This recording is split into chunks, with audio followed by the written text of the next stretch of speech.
चलिए शुरू करते हैं। ठीक है, आज हम जिस टॉपिक को पढ़ने वाले हैं उस टॉपिक का नाम है भारत का निर्वाचन आयोग।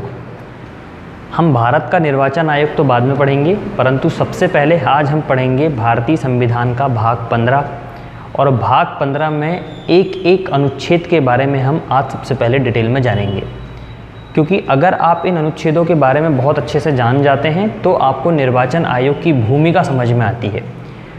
निर्वाचन आयोग का गठन क्यों किया गया, किस लिए किया गया और निर्वाचन आयोग के कार्य क्या हैं, इन सारी चीज़ों को आप तब समझ पाओगे जब संविधान के भाग 15 में जो अनुच्छेद 324 से लेकर 329 तक के जितने भी अनुच्छेद दिए गए हैं, उनके अंदर जो प्रावधान दिए गए हैं, उन सब को जब आप समझ जाते हैं, उन सब को जब आप पढ़ लेते हैं, तो आपको निर्वाचन आयोग की भूमिका बहुत अच्छे तरीके से समझ में आती है। इस कारण से आज की क्लास में सबसे पहले हम भाग 15 को पढ़ेंगे। भाग 15 में संविधान के अनुच्छेद 324 से लेकर 329 तक दिए गए हैं, जो कि निर्वाचन से सीधे सीधे तौर पे संबंधित हैं। तो आज हम देखेंगे सबसे पहले अनुच्छेदों के बारे में।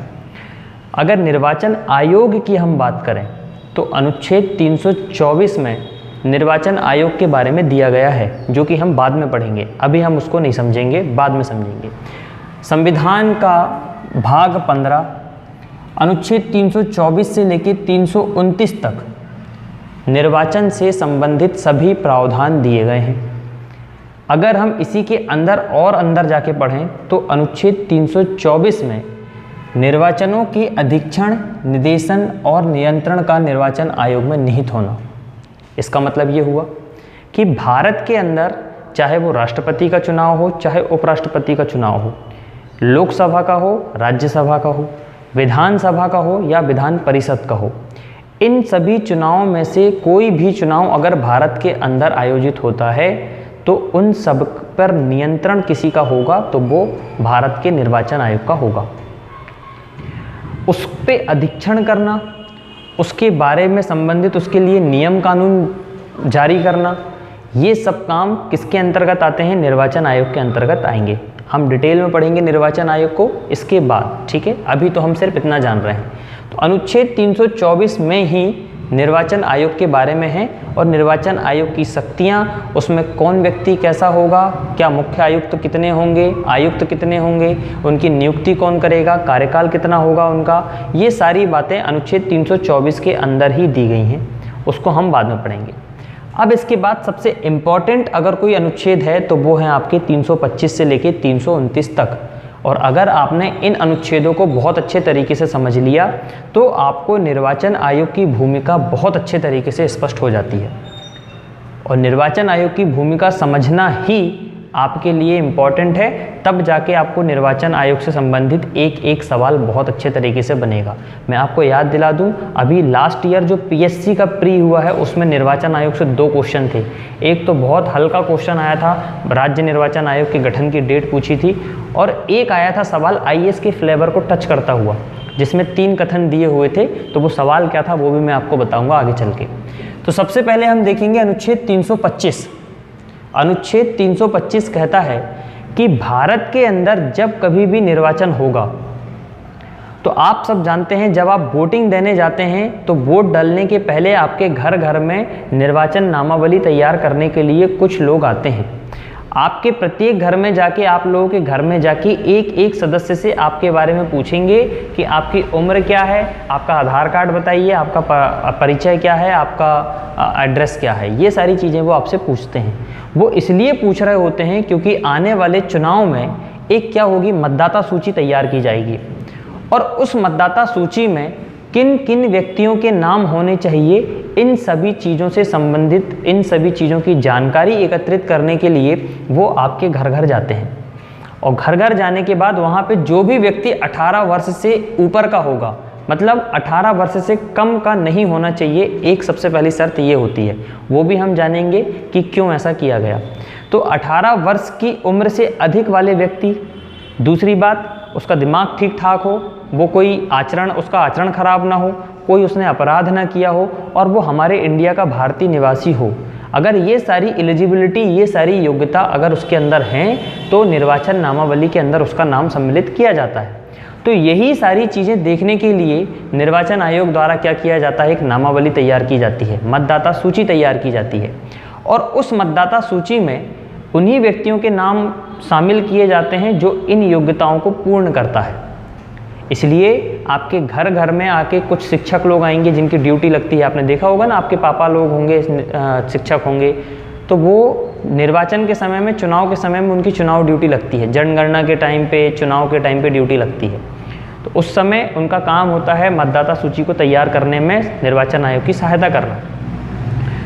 तो उस मतदाता सूची में नाम किन किन लोगों के शामिल होंगे, उस चीज़ को लेके ये प्रावधान किए गए हैं, और उसको लेके कुछ रिस्ट्रिक्शन, कुछ निर्देश भी जारी किए गए हैं जो अनुच्छेद 325 के अंदर हैं, जिसको आपको समझना चाहिए। अनुच्छेद 325 आर्टिकल 325 कहता है कि धर्म, मूलवंश, जाति या लिंग के आधार पे किसी व्यक्ति का निर्वाचक नामावली में सम्मिलित किए जाने के लिए अपात्र ना होना और उसके द्वारा किसी विशेष निर्वाचक नामावली में सम्मिलित किए जाने का दावा ना किया जाना। ये शब्द संविधान में जैसा लिखा हुआ है वैसे ही शब्द मैंने यहाँ पे लिखे हैं आप लोगों के लिए, ताकि आपको जब आप संविधान का पूरा प्रोस्पेक्ट आप जब पढ़ेंगे, घर में जाके आप संविधान की PDF डाउनलोड करना और उसका भाग 15 पढ़ना अच्छे से, जाके एक एक प्रावधान को बहुत अच्छे से देखना, तो आपको समझ में आएगा कि हमारे भारतीय संविधान का निर्माण करने वालों ने कितने बेहतरीन तरीके से निर्वाचन से संबंधित प्रावधान को उसमें शामिल किए हैं। तो उसमें जो शब्दों का उपयोग किया गया है वही शब्द मैं आपको यहाँ बता रहा हूँ, ताकि आप जब भी कभी रिवीजन करें तो आपको कुछ अलग से ना मिले। अब इसका मतलब समझते हैं अनुच्छेद 325 का। अनुच्छेद 325 कह रहा है हमसे कि भारत के अंदर कोई भी व्यक्ति सांप्रदायिक आधार पे या फिर किसी व्यक्तित्व आधार पे, कोई फेमस व्यक्ति रहे या फिर कोई धर्म विशेष का व्यक्ति रहे या कोई जाति विशेष का व्यक्ति रहे या कोई लिंग विशेष का व्यक्ति रहे, इस आधार पे मतदाता सूची पे अपना नाम शामिल नहीं करेगा और ये दावा नहीं करेगा कि भैया मैं हिंदू हूँ तो मेरा नाम सबसे पहले होना चाहिए, या सिर्फ मेरा ही नाम होना चाहिए, या मैं महिला हूँ तो मेरा नाम इसमें शामिल होना चाहिए, या फिर मैं इस संबंध से हूँ, या कोई ऐसा विशेष कोई चीज़ अगर वो हमसे बोल रहे हैं, तो किसी भी आधार पे, इनमें से किसी भी आधार पे, चाहे वो धर्म हो, चाहे वो मूलवंश हो। मूलवंश का मतलब आप समझिए, पहले भारत के इतिहास में बड़े बड़े राजा महाराजा हुए और उनके वंशज भी आज भी हैं, शामिल हैं, आज भी हमारे भारत में हैं। तो कोई भी व्यक्ति इस आधार पे मतदाता सूची पे अपना नाम शामिल नहीं करवा सकता कि वो ये दावा करे कि मैं इस राजा महाराजा का वंशज हूँ, जबकि उसकी एलिजिबिलिटी मतदाता सूची में शामिल करने लायक ना हो। तो अगर वो ऐसा करता है तो ये प्रावधान गलत है, उसका नाम शामिल नहीं किया जा सकता, वो दावा नहीं कर सकता। धर्म के हिसाब से, सांप्रदायिक हिसाब से भी कोई भी व्यक्ति मतदाता सूची में अपना नाम शामिल नहीं करवा सकता, या केवल धर्म के हिसाब से ही मतदाता सूची में नाम शामिल करवाने के लिए नहीं कह सकता। इसमें दो चीज़ें हैं, आप अगर ध्यान से देखें तो धर्म, मूलवंश, जाति, लिंग के आधार पे कोई भी व्यक्ति निर्वाचक नामावली में अपना नाम शामिल करने के लिए दावा भी नहीं कर सकता, और निर्वाचक नामावली तैयार करने वाले लोग सिर्फ इन आधार पे, धर्म, मूलवंश, जाति या लिंग के आधार पे किसी व्यक्ति को निर्वाचक नामावली में शामिल होने से रोक नहीं सकते। इसका तात्पर्य ये हुआ।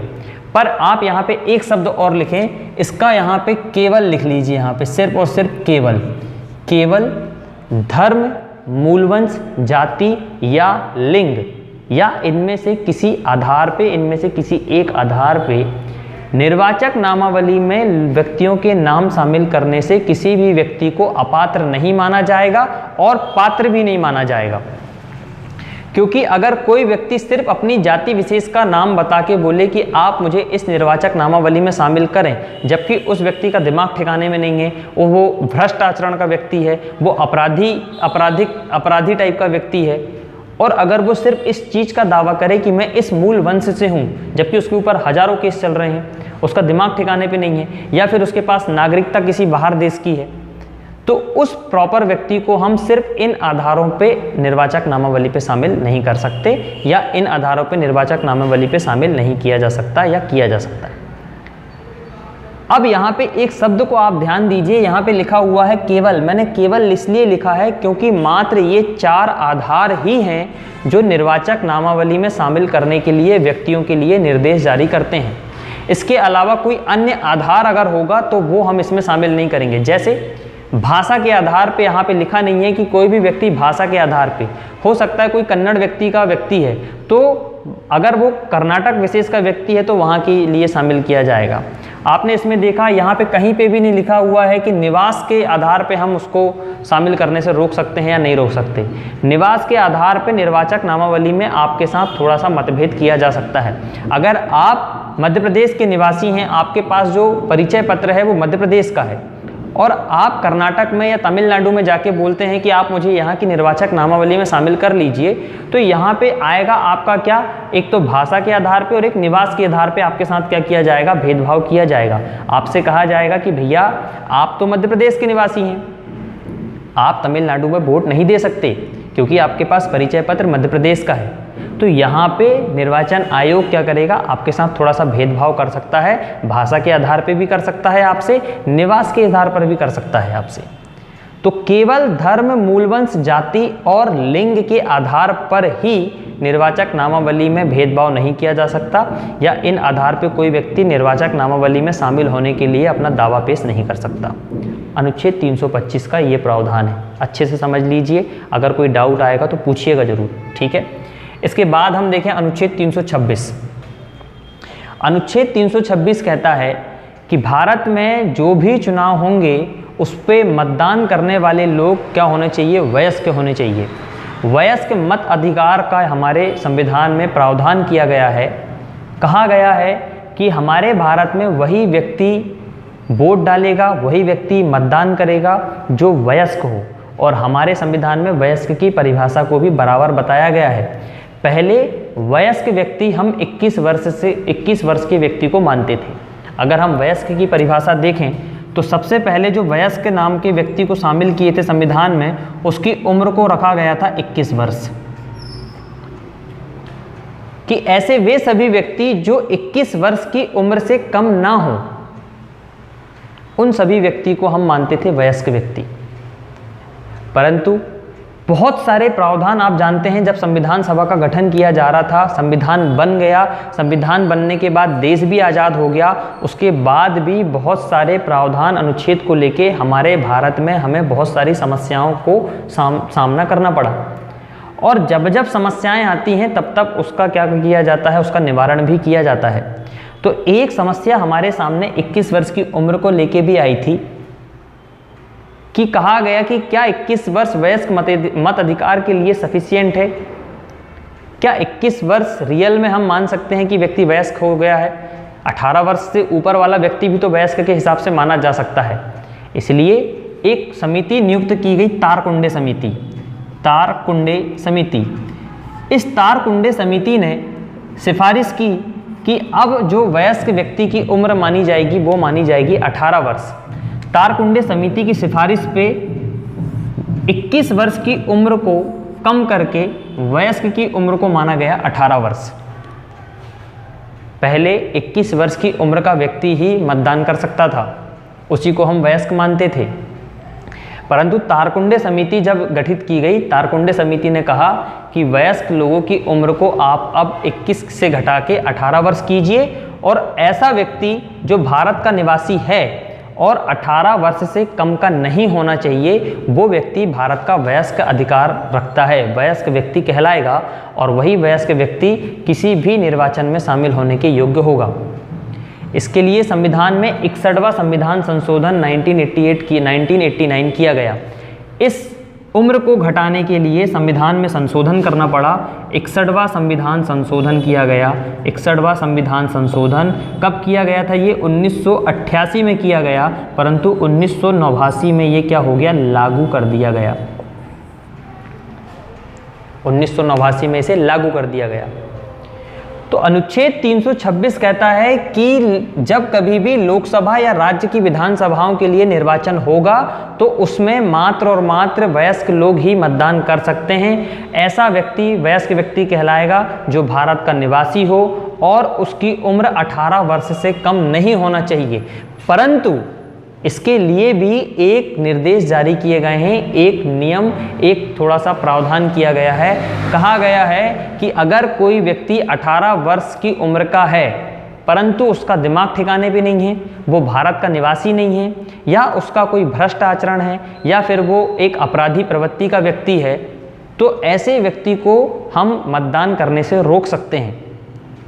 अनुच्छेद 326 में कहा गया है कि भारत का प्रत्येक व्यक्ति जो भारत का नागरिक है और भारत में उसकी उम्र 18 वर्ष से कम नहीं है, मतलब 18 वर्ष से कम उम्र का व्यक्ति नहीं है, वो व्यक्ति अगर दिमागी रूप से ठीक है, संतुलित दिमाग का व्यक्ति है, अगर उसका आचरण भी ठीक है, अपराधी प्रवृत्ति का व्यक्ति भी नहीं है, तो ऐसा व्यक्ति भारत के अंदर लोकसभा का चुनाव में, विधानसभा के चुनाव में पार्टिसिपेट कर सकता है, मतदान कर सकता है। यहाँ तक क्लियर है। तो वयस्क की जो उम्र निर्धारित की गई 61वां संविधान संशोधन 1988 में किया गया, 1989 में लागू किया गया, और ये संविधान संशोधन किया गया तारकुंडे समिति की सिफारिश पे, जिसने 21 वर्ष की उम्र को घटा के 18 वर्ष करने के लिए कहा। तब से हमारे भारत में वयस्क मताधिकार की उम्र 18 वर्ष निर्धारित कर दी गई है। आगे अगर हम देखें अनुच्छेद 327, अनुच्छेद 327 कहता है विधानमंडलों के लिए निर्वाचनों के संबंध में उपबंध करने की संसद की शक्ति। बहुत इंपॉर्टेंट सवाल है और कई दफ़ा आईएएस के पेपरों में पूछा गया है, कई दफ़ा। इसको समझिए पहले क्या है। आप जानते हैं जब कभी भी लोकसभा या राज्यसभा या विधानसभा विधानमंडलों में चुनाव होते हैं तो उसके लिए कुछ ना कुछ नियम, कानून, निर्देश जरूर होते हैं, और भारत के संविधान में ये प्रावधान किया गया है कि निर्वाचन से संबंधित, कौन कौन से निर्वाचन से संबंधित, लोकसभा और राज्यों की विधानसभा, बराबर लिखा हुआ है। यहाँ पे राष्ट्रपति और उपराष्ट्रपति शब्द का उपयोग नहीं किया गया है। मैं आपको आगे बताऊंगा कि राष्ट्रपति और उपराष्ट्रपति के निर्वाचन से संबंधित कोई भी नियम कानून अगर बनाना होगा तो वो बनाएगा कौन? निर्वाचन आयोग। परंतु अगर लोकसभा और राज्यों की विधानसभा के बारे में अगर कोई भी अगर नियम कानून अगर आपको बनाना है तो वो नियम कानून कौन बनाएगा? संसद ही बनाएगी। चाहे वो लोकसभा का चुनाव हो, चाहे वो राज्यसभा का चुनाव हो, चाहे वो विधानसभा का चुनाव हो, चाहे विधान परिषद का चुनाव हो। क्योंकि राष्ट्रपति और उपराष्ट्रपति के चुनाव से संबंधित प्रावधान के लिए तो संविधान में बराबर आपको जिक्र किया गया है। संविधान के आर्टिकल में अगर आप जाएंगे, राष्ट्रपति वाले सेक्शन को आप जब पढ़ेंगे तो वहाँ पे राष्ट्रपति और उपराष्ट्रपति के चुनाव के लिए कौन कौन से नियम होने चाहिए वो सब संविधान में बराबर लिखे हुए हैं। परंतु लोकसभा, राज्यसभा, विधानसभाओं के चुनाव के लिए संविधान में ऐसा कोई भी उल्लेख नहीं किया गया था। इसलिए उससे संबंधित, चाहे वो लोकसभा का चुनाव हो, चाहे वो राज्यसभा का चुनाव हो, उन सभी चुनाव से संबंधित, विधानसभा के चुनाव से भी संबंधित अगर कोई भी नियम बनाना हो तो उनको अधिनियमित करने की शक्ति, उनको रेगुलेट करने की शक्ति किसके पास होगी? संसद के पास होगी, वो भी संघ की संसद के पास। संसद क्या होती है? लोकसभा, राज्यसभा और राष्ट्रपति, इन तीनों को मिला के हम कहते हैं संसद। कोई भी अगर नियम बनाना होगा तो पहले वो लोकसभा में जाएगा या राज्यसभा में जाएगा, वहाँ से वो बहुमत के आधार पर पास किया जाएगा। फिर अगर लोकसभा वाला है तो वो बाद में राज्यसभा में जाएगा, राज्यसभा वाला है तो फिर वो बाद में लोकसभा में जाएगा, वहाँ से भी उसे पास होना पड़ेगा। फिर अंततः एट लास्ट उसमें राष्ट्रपति क्या करते हैं? अपने हस्ताक्षर करते हैं। तो ये जो पूरी प्रक्रिया होती है इसको कहते हैं हम संसद की प्रक्रिया। संसद के द्वारा किया गया पास अधिनियम, संसद के द्वारा अधिनियम को पास करने की प्रोसेस, इसको कहते हैं हम संसद। तो निर्वाचन से संबंधित कोई भी अगर आपको नियम बनाना होगा, चाहे वो लोकसभा का चुनाव हो, चाहे वो राज्यसभा का हो, चाहे विधानसभा का हो, चाहे विधान परिषद का हो, तो अनुच्छेद 327 में ये प्रावधान किया गया है कि इन निर्वाचनों से संबंधित कोई भी नियम कानून बनाना होगा तो संघ की संसद ही इस पे अपने नियम कानून बनाएगी, इसको रेगुलेट कर सकती है, इसको अधिनियमित कर सकती है, इसमें संशोधन कर सकती है। इसके लिए निर्वाचन आयोग के पास कोई शक्ति नहीं होगी। जबकि राष्ट्रपति और उपराष्ट्रपति के चुनाव से संबंधित कोई भी नियम कानून अगर देखना हो तो वो संविधान में बराबर दिए हुए हैं कि उनके निर्वाचन की प्रक्रिया कैसी होनी चाहिए, उनके निर्वाचन में कौन कौन शामिल हो सकता है, उनके निर्वाचन में कौन व्यक्ति शामिल नहीं हो सकता है। ये सारी चीज़ें संविधान में दी गई हैं। परंतु हमारे संसद के चुनाव के लिए, राज्य के विधानमंडलों के चुनाव के लिए संविधान में कोई भी कहीं से कहीं तक कोई बात नहीं कही गई थी। इसलिए इसके लिए जो भी शक्तियां दी गई वो सब संसद को दी गई। अनुच्छेद 327 में ये प्रावधान है। अब अगर अनुच्छेद 328 को हम देखें तो ऐसा नहीं है कि केवल संसद के पास ही, ये शब्द ध्यान रखिएगा, केवल संसद के पास ही चुनाव संबंधी नियमों को अधिनियमित करने की शक्ति होगी, ऐसा भी नहीं है। राज्य की विधानमंडल के पास भी निर्वाचन से संबंधित शक्तियां हैं जो उसके लिए नियम कानून बना सकती है, उसको रेगुलेट कर सकती है, उसको अधिनियमित कर सकती है। और ये बात संविधान के अनुच्छेद 328 में दी गई है। 328 कहता है कि किसी राज्य के विधानमंडल के लिए निर्वाचनों से संबंध में उपबंध करने की विधानमंडल की शक्ति। जैसे मध्य प्रदेश में अगर कोई चुनाव होने वाला है तो मध्य प्रदेश का विधानमंडल, मध्य प्रदेश की विधानसभा उस निर्वाचन से संबंधित कोई भी नियम कानून बना सकती है, पर उसके लिए शर्त है, वो केवल उन्हीं विषयों पे नियम बना सकती है, उन्हीं विषयों पे कानून बना सकती है जिन विषयों पे संसद कानून नहीं बनाएगी। या अगर संसद ने उस विषय को लेके कानून बना दिया है, जैसे मध्य प्रदेश में कोई चुनाव हो रहा है और चुनाव के समय संसद ने पहले से ही इस निर्वाचन से संबंधित कोई नियम जारी कर दिए हैं, संघ की संसद द्वारा कोई नियम कानून पहले से ही बना दिया गया है, तो राज्य की विधानमंडल उस विषय पे अब कानून नहीं बनाएगी, और अगर बनाएगी भी तो मान्यता संघ की संसद के कानून की होगी। इसका तात्पर्य क्या हुआ? इसका तात्पर्य ये हुआ कि उस संबंधित राज्य की विधानमंडल केवल उन्हीं विषयों पे जो कि निर्वाचन से संबंधित होंगे, उन्हीं विषयों पे कानून बना सकती है जिन विषयों पे संसद द्वारा कानून नहीं बनाया जाएगा। और राज्य की विधानमंडल द्वारा कोई भी कानून संसद के कानून को निरस्त नहीं कर सकता या उसको ओवरलैप नहीं करेगा, उसको क्रॉस नहीं करेगा। जैसे अगर मान के चलो संसद ने निर्धारित किया है कि भैया वयस्क मताधिकार 18 वर्ष से अधिक उम्र, 18 वर्ष की उम्र वाला व्यक्ति ही मतदान कर सकता है, पर मध्य प्रदेश की विधानसभा ने बना दिया कि नहीं भैया, हमारे मध्य प्रदेश में तो हम 21 वर्ष के व्यक्ति को ही मतदान करने की इजाज़त देंगे। मध्य प्रदेश में एक अलग कानून बन गया वयस्क मताधिकार को लेके, और संसद ने एक अलग कानून बना दिया, तो दोनों में विवाद हो गया। अब तो विवाद की स्थिति जब ऐसी होगी तो यहाँ पे कानून केवल संसद का ही मान्य होगा। याद रखना, चाहे वो राज्य विधानमंडल बनाए, चाहे वो संघ की संसद बनाए, इन दोनों पे अगर जो सर्वोपरि कानून माना जाएगा वो संसद के कानून को ही माना जाएगा। तो ऐसी स्थिति में मध्य प्रदेश की जो विधानसभा होगी उसको उसके कानून को निरस्त करना होगा और संसद द्वारा बनाए गए कानून को ही वहाँ पे लागू किया जाएगा। तो इसका तात्पर्य सीधा सीधा ये हुआ कि राज्य की विधानमंडल के पास में भी शक्ति है निर्वाचन से संबंधित कुछ उपबंधों को अधिनियमित करने की, बशर्ते वो नियम संसद द्वारा बनाए गए कानून को निरस्त ना करे या वो असंवैधानिक तरीके से ना हो। यहाँ तक क्लियर है। इसके बाद अनुच्छेद 329 देखिए, आर्टिकल 329 कहता है कि निर्वाचन संबंधी मामलों में न्यायालयों के हस्तक्षेप का वर्जन।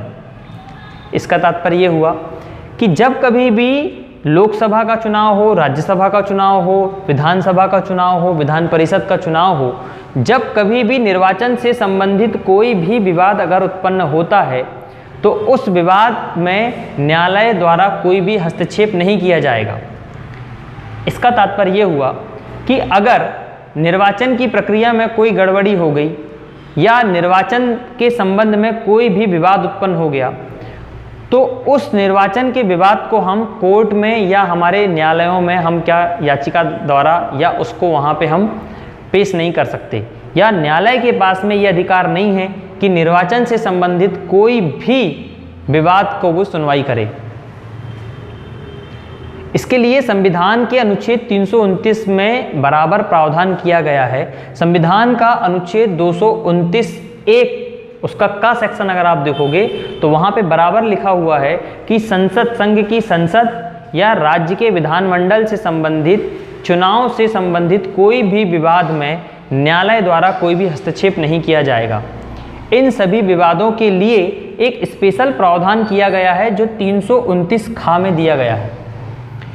अनुच्छेद 329 खा कहता है कि अगर कोई भी निर्वाचन संबंधी विवाद आप न्यायालय द्वारा सॉल्व करना चाहते हैं, उस समस्या का समाधान न्यायालय द्वारा चाहते हैं, तो उसके लिए केवल और केवल निर्वाचन अर्जी पर ही उसकी सुनवाई की जा सकती है।